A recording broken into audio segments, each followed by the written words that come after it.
My name is Eleanor Hartwell. Everybody calls me Nell, and I'm 68 years old. Last spring, my daughter-in-law pointed her phone at me while I was seasoning a pot of soup and posted it for 400,000 strangers with the caption, "Our live-in kitchen help. At least she's good for something." My own son hit it with a heart.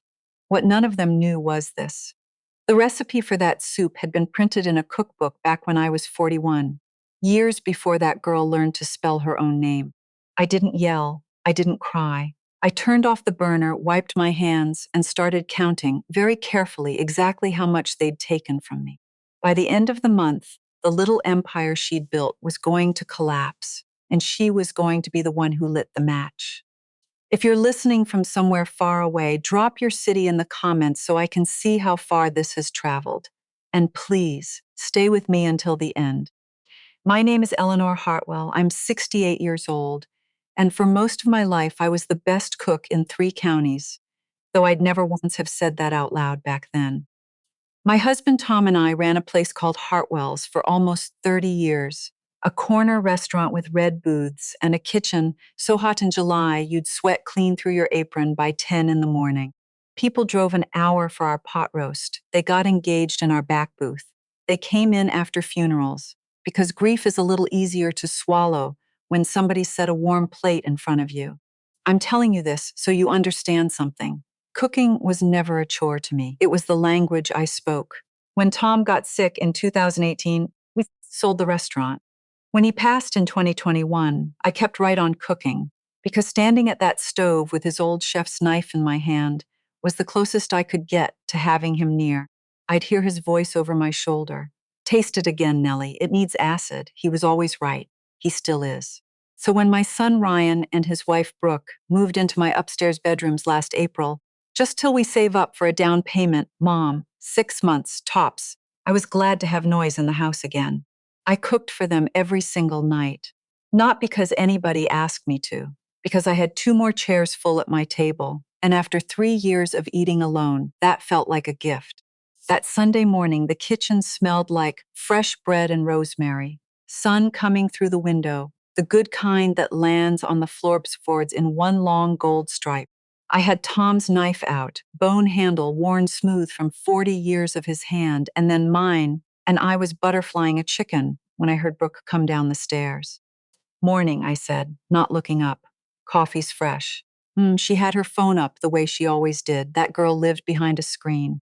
29 years old, and I'm not sure I ever once got a good look at her face during a meal. Just the top of her head, and that little ring light she hauled around like a security blanket. Ryan trailed in after her, 34 going on 15, hair sticking straight up, scrolling. "What's for dinner, Ma?" "It's 8 in the morning, baby. Just planning ahead." He kissed my cheek and snatched a roll right off the cooling rack. I swatted his hand and he grinned, and for half a second he looked exactly the way he had at 6 years old, and my whole chest went soft. That's the thing they count on, isn't it? That softness. Now, here's what I want you to understand about that first year. Brooke filmed everything, the chopping, the simmering, the plating. "It's just for fun, Nell," she'd say. "People love a cozy little kitchen vibe." And I thought, God help me, I actually thought, isn't that sweet? She's proud of her mother-in-law's cooking. I'd watch her angle that phone over a pan of braised short ribs and feel a warm little flush of pride. Somebody noticed. Somebody cared enough to point a camera. My friend Diane Mercer, she ran the front of the house at Hartwell's for 20 years, knows me better than my own sister does. She called me one evening that winter. "Nell, you looked at your daughter-in-law's little account yet?" "What account?" "The cooking one, the big one." A pause. "Honey, just go look." "Oh, Diane, I don't have the time for all that internet business," I said, and I laughed her right off. I want to remember that laugh, because it was the last easy one I had for a good long while. Then came the Sunday I started with. I had the white napkins folded by the plates, the pot roast resting on the counter, that smell filling up the whole house. Brooke stood in the doorway with the phone, and at first I figured she was filming the table. She liked a pretty table for her content. Then I heard her voice, clear as a bell. "Our live-in kitchen help. At least she's good for something," and a little laugh, and the tap of her thumb on the screen. I froze with a serving spoon in my hand. Our eyes met across the kitchen. She didn't even have the decency to look caught. She just kind of shrugged, like what, and turned away. I went and sat down at the kitchen table and opened the app on my own phone. It was already up, the video, the caption, all of it. And right there underneath, a notification. My son Ryan had commented. One little emoji, the crying logging one. I'll tell you what I felt, and it's surprised even me. It wasn't a knife to the chest, it was the opposite. It was this clean, cold, almost peaceful clarity, the kind you get when a long fever finally breaks. Oh, I thought, I see now. I'm not their family, I'm their content. I'm free labor with a face. I stood up, I took off my apron and hung it on its hook.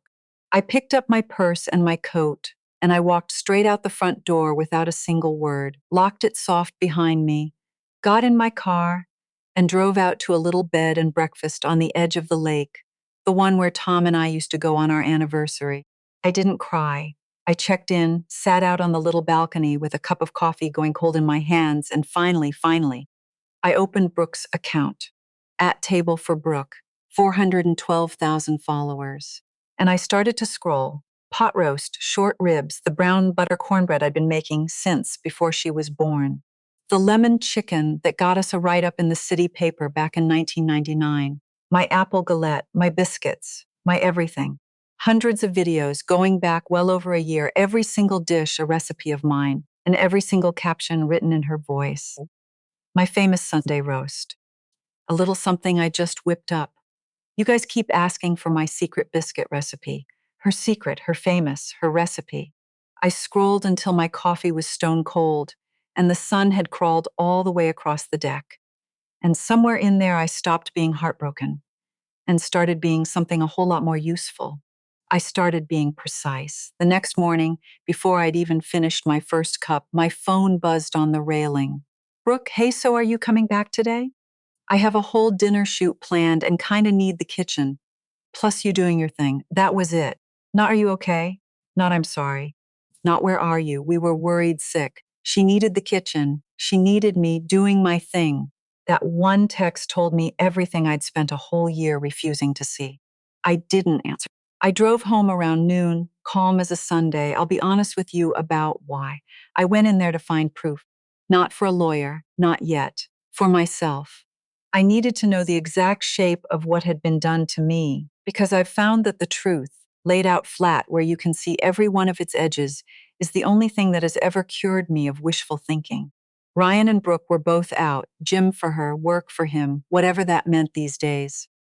His laptop was sitting open on the desk in what used to be Tom's study, the study they'd taken over without so much as asking. I sat down, telling myself I was only after my old tax files, and then I saw the spreadsheet. Here's where my stomach dropped, because up until that very minute I'd been telling myself a story, and the story went like this. Brooke is a vain, thoughtless girl, and my poor son is just going along to keep the peace.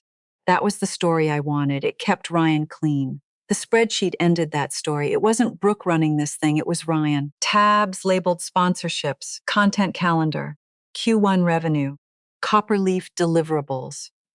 Dollar figures that sent my eyebrows climbing right up into my hairline, more in a single month than I used to clear in a good season at the restaurant. And an email thread still sitting open in his browser to an editor at a publishing house from my son. Brooke and I have developed these recipes together over the years, and we're so excited to bring them to a wider audience in book form. Developed, together, my recipes. My son typing those words, knowing full well they were mine. I sat in Tom's chair and I read it twice, 3 times. And I waited to feel the heartbreak come, the big wave of it. It never came. What came instead was that cold, clean clarity again, settling over me like fresh snow. All right, I thought, all right. Now I know the shape of it. I closed that laptop exactly how I'd found it. I went to the kitchen. I took down Tom's knife, wrapped it back up in its cloth, and tucked it away in my room. Then I cleaned out the spice cabinet, my spices, the ones I blend by hand, the ones you cannot buy in any store, and I locked them in a cupboard in my bedroom. And I drove to the grocery store and bought food for myself, just me. Eggs, fruit, a rotisserie chicken from the deli case. The kind of food you eat when you are good and done cooking for people who don't see you. That was my first move, and it was the quietest one, and it came down like a guillotine. Because by Thursday, At Table for Brooke had nothing to post. You should have seen it. That engagement chart on her little dashboard, Ryan left that open too. The genius went right off a cliff. No fresh Sunday roast, no secret biscuits. Just Brooke standing in my kitchen with her ring light and a sad bag of takeout, trying to make a store-bought salad pass for a personality. It took 4 days for the pressure to build. Then they came for me. I was at the kitchen table with the newspaper and a cup of tea when the two of them walked in, and I could feel it in the air before anybody said a word, that tight, charged feeling, like the second before a storm cracks open. Okay, what is going on with you? Brooke said, hands planted on her hips. You've been like completely checked out all week. My content calendar is a graveyard right now. Is it? I said, turning a page. The kitchen's a disaster. There's no real food anywhere. You locked the spices. She let out a sharp little laugh. Are you like having a breakdown or something? Because we can't shoot anything like this. I set the paper down. I looked at her, and then I looked at my son, who was hanging back by the doorway doing his usual thing, studying the floor like it owed him money. I want to tell you both something, I said, and my voice came out so level it nearly scared me. And I'm only going to say it once. Mom, Ryan started. The lemon chicken, I said. Page 63. The brown butter cornbread, page 40. The biscuits your wife calls her secret, page 12. The Stratton County Community Cookbook, 1999. I'm in it 11 times. You want to know how I'm so sure? Because I wrote those pages, Brooke. I wrote them when I was 41 years old. You weren't even born. The color drained right out of her face. Those are family recipes. They are my recipes, I said. They were Tom's and mine. They built a restaurant. They put your husband through college. I turned to Ryan, and this is where my voice finally moved, just a little. And you set the whole thing up. The sponsorships, the calendar, that email to the publisher, developed together. You sat in your daddy's chair and you sold his legacy for likes. Ryan's jaw worked. Ma, it's not like that. It's exactly like that.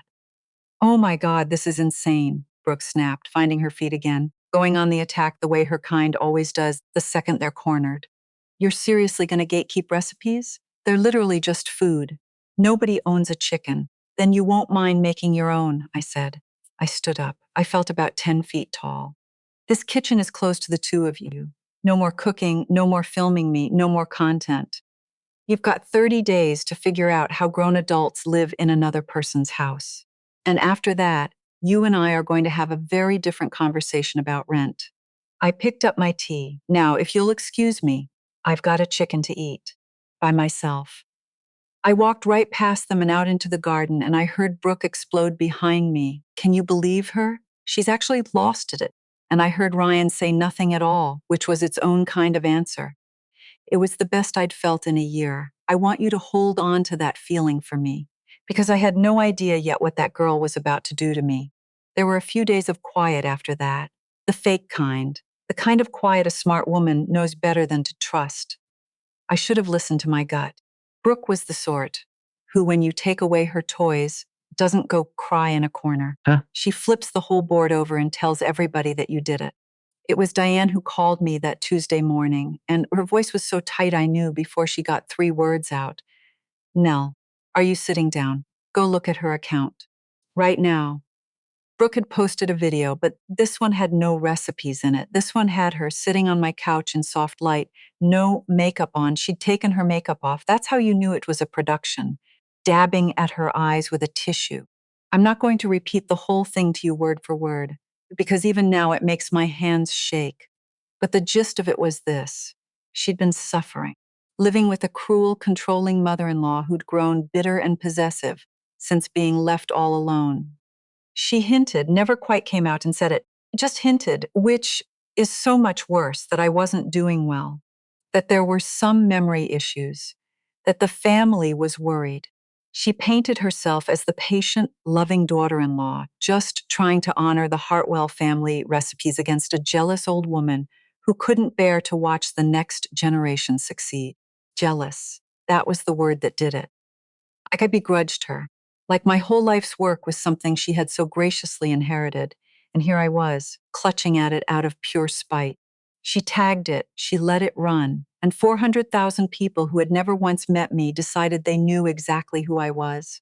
By that afternoon, my phone, my private number the one only family had, was ringing clean off the hook. Strangers, you should be ashamed of yourself. Let the girl have her recipes, you old hag. Hope you end up in a home. A reporter from one of those clickbait sites emailed asking for my response to your daughter-in-law's emotional video about life with you. And Greg Tanner, the Copperleaf cookware rep, the biggest sponsor she had, he reposted her video with a heart and the words, sending so much love to this brave young woman. Brave, young woman. I sat in my kitchen that night with all the lights off, and I'm not too proud to tell you the truth of it.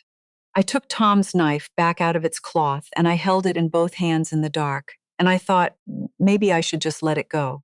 Maybe a recipe isn't worth all this. Maybe I'm too old and too tired, and the whole world has already made up its mind that I'm the villain in a story I didn't even write. That was the lowest I got.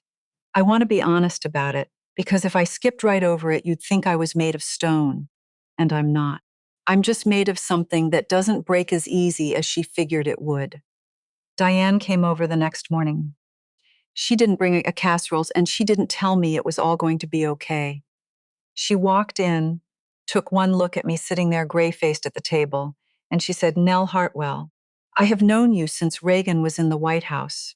You fed this entire town through 2 recessions and as a flood, so I need you to hear me. She put both hands flat on the table. She is rewriting your story, and the only person on God's green earth who's got the original is you. I looked up at her. You've been fighting this in your kitchen, she said. That's the wrong room, honey. She didn't come after you in the kitchen. She came after you up there. She pointed at the ceiling, meaning the cloud, the internet, the whole loud world of it. So that is exactly where you go and get your good name back. On the very same stage she's standing on, with the receipts. And just like that, the cold clarity came right back, and the gray lifted off me like fog off the lake at sunrise. She was right. I'd been playing defense inside a house. The fight wasn't in the house anymore. Now, here's where they got greedy, and greedy people make mistakes. Riding high on that wave of public sympathy, Brooke and Ryan decided to go in for the kill. Ryan called a little family meeting. First time he'd looked me in the eye in a week, and laid it all out, real reasonable, real reluctant, like he was doing me a great big favor. Ma, this whole thing is getting way out of hand online, and honestly, it's not good for you either. People are saying stuff. So Brooke wants to do a live stream. Like a healing thing. The two of you together clear the air.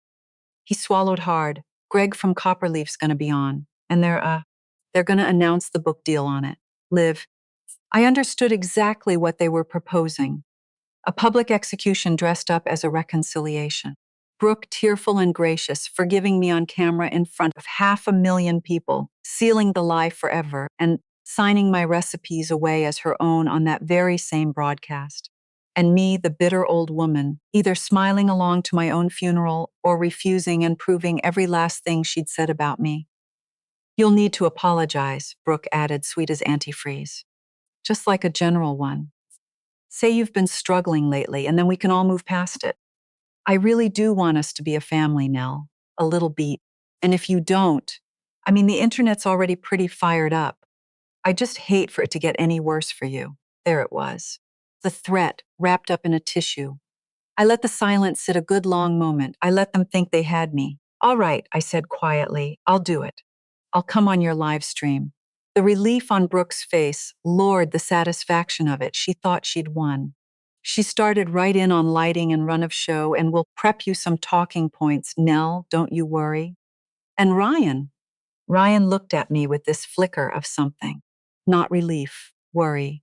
Because Ryan, for all his cowardice, is still my son, and somewhere in the back of his soft little heart, an alarm bell had started ringing. He'd seen me agree too easy. He knew, the way you know a storm's coming by the smell of the air, that his mother does not just roll over. He just couldn't for the life of him figure out why.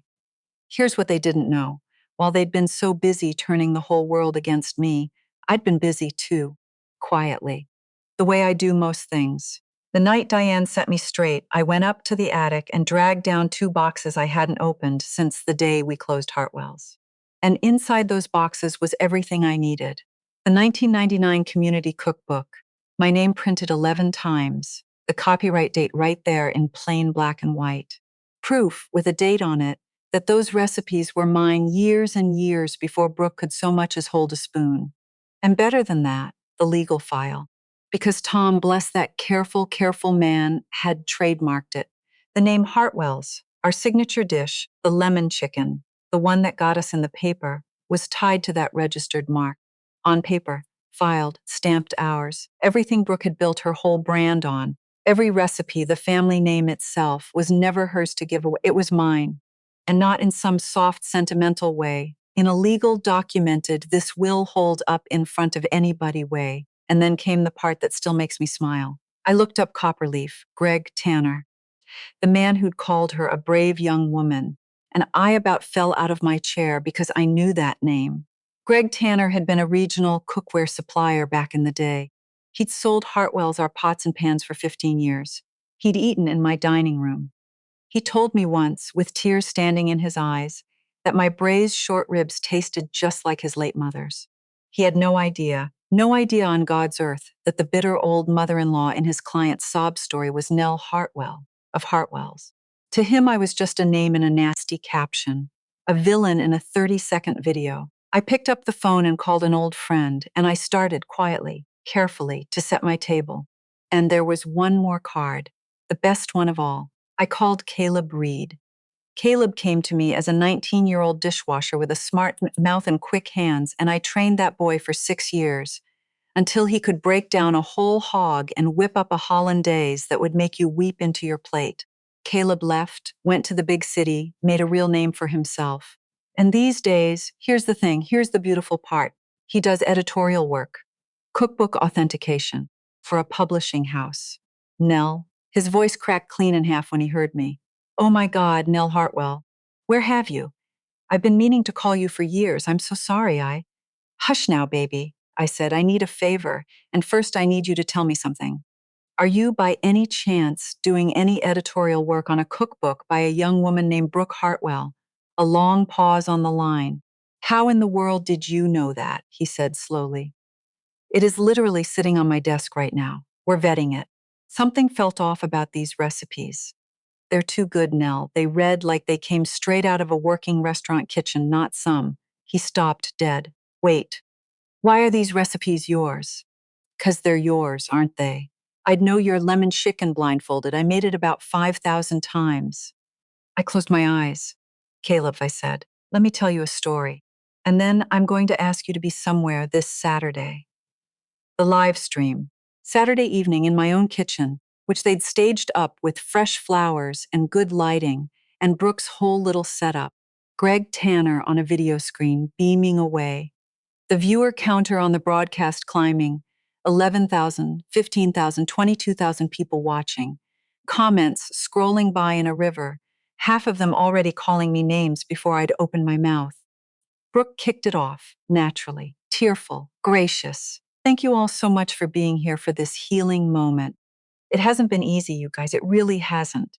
But family is everything to me, and I just want to move forward in love. She turned those big, wet eyes on me. Nell, is there anything you'd like to say? To me? To everyone? The whole world leaned in close, just waiting for the old woman to grovel. I stood up, but I didn't open my mouth to apologize. I reached down to the chair beside me, and I lifted up the 1999 cookbook, and I set it on the counter with a soft, heavy thump right there in the frame. Then the trademark file, right next to it. Then I tapped my own phone and propped it up, facing the camera. Before I say one word, I said, calm as still water. I'd like to bring 2 other people into this conversation. Greg, you already know one of them. And Caleb Reed's face filled the screen. Evening, everybody, Caleb said. My name's Caleb Reed. Some of you might know me. I'm a chef, and I do recipe authentication for the publishing house that, Greg, you're going to want to hear this, that currently has Brooke Hartwell's cookbook manuscript sitting on my desk. He held up a stack of pages. I've been vetting it for 2 weeks now. And I want to be real clear on the record, Liv. Every single recipe in this manuscript is the published, copyrighted work of Eleanor Hartwell of Hartwell's Restaurant. I trained under her. I'd know her food anywheres on this earth. The manuscript is being pulled, effective immediately. You could hear Brooks stop breathing, and then Greg Tanner, sweet, sentimental Greg, leaned right into his camera and his face had gone absolutely white. Nell, he said. Hartwell's Nell? The short ribs. His voice broke clean apart, right there on the live stream in front of 20-some thousand people. Oh my God. Oh, Nell. Brooke, Copperleaf is out. We are out as of right now. Mrs. Hartwell, I am so sorry. I had no idea. I didn't know. I would never in 100 years. That comment river had already flipped. I watched it turn in real time, the way the tide turns. All those strangers who'd called me a hag an hour ago, now rounding on the girl with the ring light. Wait, the recipes are stolen? She's been lying this whole time? That's an actual chef confirming it. Brooke, you are done. And Brooke just sat there in the pretty light she'd set up to bury me and watched her whole empire come down on top of her head, live, with the camera still rolling. And that's when Ryan, my Ryan, who'd been standing off to the side going grayer by the second, finally cracked. Not at me, at her. Wait, he said, and his voice was shaking bad. Pull the book, Greg's out? That's Brooke. That's all our income. That's everything. What are we gonna? He looked at her, and something in her face must have given it clean away, because I watched my son's entire world rearrange itself in about 4 seconds flat. Why aren't you freaking out? Why are you not? Oh my God, the account. The Copperleaf money. You moved it. You moved all of it into the LLC under just your name. You told me that was for taxes. His voice climbed and climbed. And you signed with a new manager. By yourself. Last month, Becca from your old job told me, and I didn't believe her, you were going to leave. The second that book money hit, you were going to take every dollar of it, and Brooke's mouth opened and shut. No tissue this time, no soft lighting on this earth could save her now. You were just going to ride it out till the deal closed and then bounce, Ryan said, and he laughed, this awful, cracked little laugh. I'm not even a husband to you. I'm a content calendar. Welcome to the club, baby, I thought. But I didn't say it. I just stood there and watched. It came apart fast after that, the way these things do once the first thread goes. By Monday, at Table for Brooke had shed 90,000 followers and was still bleeding. The rest of the sponsors fled like the building was on fire. That clickbait reporter who'd wanted my response ran a brand new story, a gleeful one, about an influencer caught stealing a legendary chef's recipes. And somewhere in there, for the first time in years, somebody put the words, the beloved Hartwell's Restaurant in print. And I had to sit down because it felt for all the world like Tom had just walked into the room. Greg Tanner sent me a handwritten letter and a whole case of those good copper pans with a PS at the bottom that just said, the short ribs. I still think about them. I am so sorry. And the publishing house, Caleb's house, called me, not Brooke, me. They didn't want her cookbook anymore. They wanted mine, a real one. The Hartwell's Cookbook by Eleanor Hartwell. My name on the cover. My food, finally, after all this time, with my own name on it. Brooke moved out within the week. She did it fast and quiet, no tearful goodbye video, just boxes by the door and a slammed trunk. She never looked at me once. I didn't need her to. I won. I want to be clear about that, because I know some of you came for the part where she loses, and she lost all the way down to the studs in front of everybody, in the exact same way she'd tried to do to me. But I didn't whoop. I didn't dance around the kitchen. When the house was finally empty of her, I went in, and I took Tom's knife back out of its cloth, and I hung it on its hook where it has always belonged. And I just stood there a minute in my own quiet kitchen in that long gold stripe of evening sun on the floorboards. Ryan stayed. For a good while there, we didn't say much of anything. He moved through the house like a ghost, cleaning up the wreckage of his own life, canceling the LLC, untangling the money she'd half walked off with. The marriage was over. The lawyers were already talking. He looked 10 years older and somehow finally his actual age, instead of perpetually 15. One evening in early June, he came and stood in the kitchen doorway while I was making myself dinner. Just for me, one plate. Ma, he said. And then his voice just gave out from under him. I'm so sorry. I knew. The whole time, I knew they were yours. and I told myself it didn't matter, that it was helping us, that you didn't care about that stuff anymore. He wiped his face with the back of his hand, my boy, 34 years old. I sold Dad out. I sold you out for a spreadsheet. I let him stand there in it. I didn't go rushing to make it easier on him the way I would have a year ago. You did, I said. I don't even know how to fix it. You don't fix trust, Ryan. You rebuild it. Slow, one brick at a time. I turned the chicken in the pan. Being my son gets you in the door. It doesn't get you the trust for free. Nobody gets that for free. Not anymore. He nodded and he cried a little, and I let him. And after a while, I said, "You hungry?" And he said yes, and I made him a plate. Not because he was owed one, because I wanted to. There's a difference, and I had finally learned how to feel it. He's paying rent now, by the way. Real rent, fair market, first of the month. I didn't even have to ask him twice. That's the cost if you've been looking for one. I got everything back, my name, my recipes, my kitchen, my peace. But I lost the boy I thought I had, the one I always imagined would never. He'll have to become somebody new before I can love him the easy way again. And I honestly don't know yet whether he will. The love's still there. It just doesn't come free anymore. The morning after Brooke's things were gone for good, I made myself a real breakfast. Eggs, the good bread, coffee in Tom's mug, and I carried it over to the chair by the window and sat down in that long gold light. No camera, no ring light, no caption. Nobody narrating my own life back to me as if it were somebody else's. I took a sip of my coffee, leaned back, and felt a deep, long-missed lightness fill me right up, the kind I hadn't felt since before Tom got sick. They thought calling me the help would put me in my place. They forgot one thing. This kitchen, this name, every single recipe, none of it was ever theirs. Not for 1 minute. Respect isn't something you beg for in your own kitchen. It's the name on the cover of the book. I've read Nell's story a few times now, and the thing that stays with me isn't the takedown for you.